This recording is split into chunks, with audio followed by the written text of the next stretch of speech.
okay, so you can think about Christ from a psychological perspective, and the critic, my critic, this particular critic that I've been reading,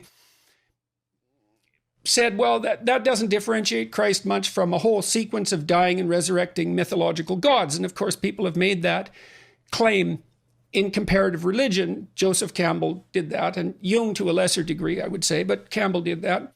But the difference, and C.S. Lewis pointed this out as well, the difference between those mythological gods and Christ was that there's a representation of, there's a historical representation of his existence as well. Now you can debate whether or not that's genuine.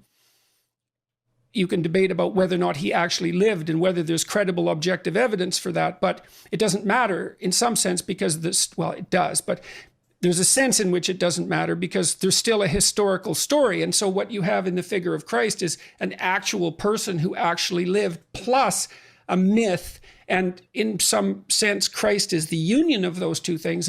The problem is I probably believe that, but I don't know. I'm amazed at my own belief and I don't understand it. Like, because I've seen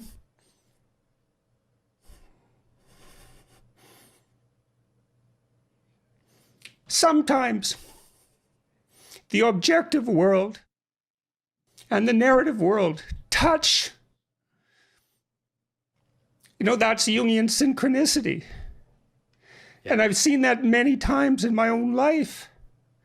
And so in some sense, I believe it's undeniable. You know, we have a narrative sense of the world. For me, that's been the world of morality. That's the world that tells us how to act. It's real. Like, we treat it like it's real. It's not the objective world. But the narrative and the objective world touch.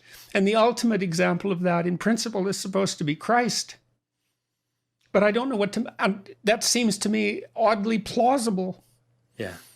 But I still don't know what to make of it. It's too, partly because it's too terrifying a reality to fully believe. I don't even know what would happen to you if you fully believed it.